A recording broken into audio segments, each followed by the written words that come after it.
gusto ko tanong kay Geraldine. Sino gusto niya maka-pair na celebrity sa mga next project?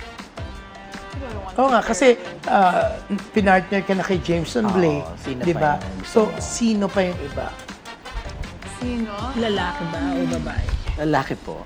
Okay, I'm not sure. Who do I want to? What's the name of that one? Sino? Maybe Daniel Padilla. Probably, yeah. Crush mo siya? I wouldn't say so, but when I have a crush on someone, dapat I know their personality.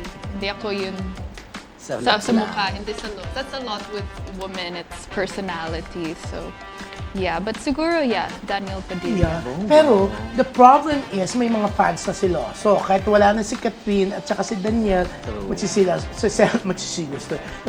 pa rin yung mga ibang fans. Diba? Or kaya, di ba, hindi ka natatakot, i-bash ka nila. Hindi naman, kasi wala naman akong ginawa, you know. They're both happy, so, you know.